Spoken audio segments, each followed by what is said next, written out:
अखिल झारखंड प्राथमिक शिक्षक संघ के तमाम यहाँ पर पहुंचे हमारे शिक्षक लोग, पूरे झारखंड प्रदेश की टीम आप लोग यहाँ पर पहुंचे हैं। सबसे पहले मैं आप सबको अपना झारखंडी जोहार करता हूँ, प्रणाम करता हूँ, नमस्कार करता हूँ, आदाब करता हूँ। मेरे साथियों, आप सब शिक्षा के मंदिर को अपने शिक्षा और ज्ञान से प्रज्वलित करते हैं और भविष्य की पीढ़ियों को गढ़ते हैं। आपके ऊपर झारखंड के भविष्य को गढ़ने की एक बहुत बड़ी जिम्मेदारी है, लेकिन एक सबसे बड़ा दुख इस बात पर का होता है कि इस राज्य के राजभवन में जहां पर गवर्नर साहब बैठते हैं, वहीं पर हमारे झारखंड के शिक्षा के मंदिर को प्रज्वलित करने वाले लोग अपनी मांग को लेकर के जब आप बैठते हैं, तो इसका मतलब कि राजनीतिक सत्ता को राजनीतिक चिंतन करना होगा कि आखिर ऐसे शिक्षक यहाँ पर आकर के क्यों बैठे हैं। ये कोई छोटी बात नहीं है। लोकतांत्रिक व्यवस्था में हम लड़ाई लड़ते हैं, अपनी मांगों को रखते हैं, राजनीतिक सत्ता से अपनी बातों को कहते हैं, लेकिन ये बहुत गहन चिंता का विषय है। क्या झारखंड के अंदर झारखंड प्राथमिक शिक्षक संघ के लोग एमएससीपी की मांग कर रहे हैं? ये बात कह रहे हैं कि अंतर जिला का स्थानांतरण बहाल करो, ये कहते हैं कि रिपोर्टिंग का हमारा बोझ कम करो, ये कहते हैं कि जो भी विसंगतियां हैं हमारे वेतन में उसको दूर करो, छठे वेतनमान को सही से लागू करो। लेकिन राजनीतिक सत्ता को ये बात नजर नहीं आती। उनको ये नजर आता है कि कैसे हमारा कोयला बिकेगा, कैसे हमारा खदानों में जाकर के लीज धारण करेंगे। इन सारे चीजों पर इनकी प्राथमिकता होती है।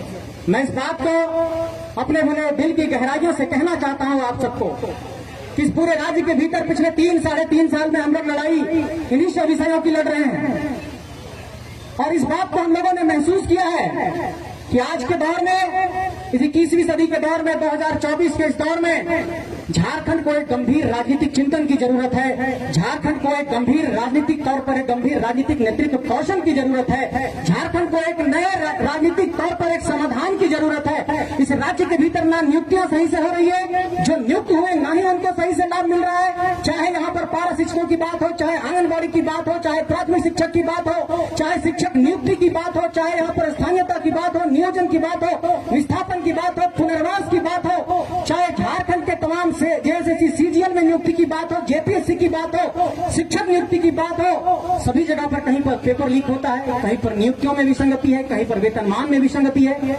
ये पूरे राज्य की दुर्दशा बन गई है कि इसे अंचल कार्यालय में एक म्यूटेशन कराने से लेकर शिक्षक के मंदिर में अपना वेतन पाने को लेकर हम संघर्ष कर रहे हैं। इस संघर्ष को मैं सलाम करता हूं कि आप लोगों ने आज यहाँ पर अपनी बातों को रखा है। मैं पुनः इस बात को लेकर के अपना संकल्प दोहराता हूं कि आप लोगों की इस मांग के साथ सिर्फ खड़ा नहीं हो, जिस मोर्चे पर भी, जिससे भी, जहां पर भी, जिस रूप में टकराना पड़ेगा, हम लोग टकराने के लिए तैयार रहेंगे। इस बात का भी भरोसा दिला रहा हूं। हमारे साथियों को जेल में डाला गया, हम लोगों पर कई एफआईआर किए गए, हमारे साथियों पर तमाम तरह के एफआईआर लॉन्च किए गए। उसके बावजूद भी झारखंड में हम लोगों ने एक नए राजनीतिक विकल्प देने की कोशिश की। झारखंडी जनमानस ने साथ दिया। इस बात को दोहराना चाहता हूं कि राजनीति में सत्ता हासिल करना, सांसद विधायक बनना पहली प्राथमिकता नहीं है। इस बात को आपको दोहराना चाहता हूं कि आपकी लड़ाई को लड़ना और इस लड़ाई को जीतना हमारी पहली प्राथमिकता है, और इसमें हर मोर्चे पर आपके साथ खड़े रहेंगे।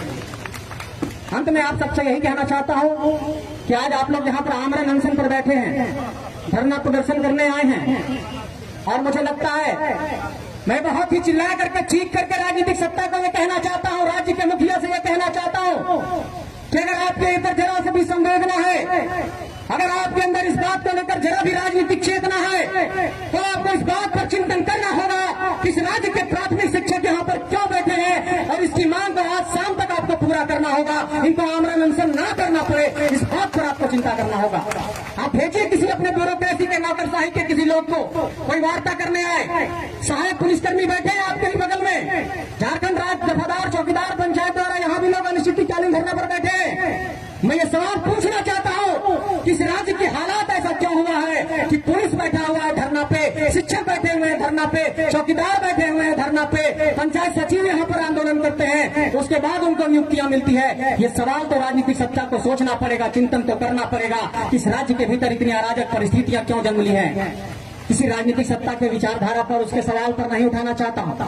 उसकी विचारधारा पर कोई सवाल नहीं है, लेकिन लोकतांत्रिक सत्ता में जब आप बैठते हैं आपकी कार्यशैली का जनता मूल्यांकन करती है, और इस मूल्यांकन में हम ये पाते हैं कि आप कहीं ना कहीं फेल साबित हुए हैं। कि किसी को गिराने की, किसी को उठाने की, किसी की आलोचना करने की बात नहीं है, ये तथ्यात्मक बात है कि इस राज्य के भीतर नीतियों के आधार पर जिस तरीके से काम होना चाहिए था, इस राज्य के भीतर जिस तरीके से शिक्षकों पर, शिक्षा के स्तर पर काम होना चाहिए था, वो नहीं हुआ। आज के तारीख में आप लोग प्राथमिक शिक्षक संघ के लोग पूरे रिपोर्टिंग में आप लोगों का दिन रात समय बर्बाद कर दिया जाता है। शिक्षा के तौर पर एक शिक्षक हैं आप लोग, जो डिलीवरी आप लोगों को बच्चों को पढ़ा करके भविष्य को गढ़ने में दिया जाना चाहिए था, उस समय को दूसरे काम में बर्बाद कराया जा रहा है। मैं ये कहना चाहता हूं कि मानव संसाधन का इस्तेमाल जिस रूप में आप कर रहे हैं, जिस रूप में आपने नियुक्ति किया है पढ़ाने के लिए, तो हमें पढ़ाने की जिम्मेवारी दो।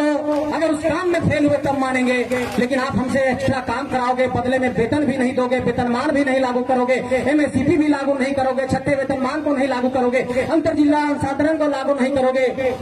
और जब ट्रांसफर होता है तो क्या होता है, जिला स्थापना की बैठक में DSC साहब क्या करते हैं, और उसके बाद क्या होता है, जाकर के सेक्रेटरी साहब के पास, डायरेक्टर साहब के पास। इसलिए बात किसी से छुपी नहीं है। अभी कुछ दिनों पहले कुछ शिक्षक हमसे आए कि ट्रांसफर कराना चाहते हैं, पता चला कि स्थापना की बैठक में उसी का नाम शामिल होगा जो पैकेट को ढीला करेगा।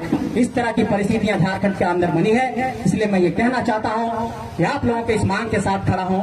आप लोग जहां भी याद करेंगे, ये आपका भाई, ये आपका दोस्त, या आपका झारखंड का बेटा संजय मेहता आपके साथ खड़ा रहेगा, आपके साथ दिन रात संघर्ष करते रहेंगे। आप सबका बहुत बहुत शुक्रिया, धन्यवाद।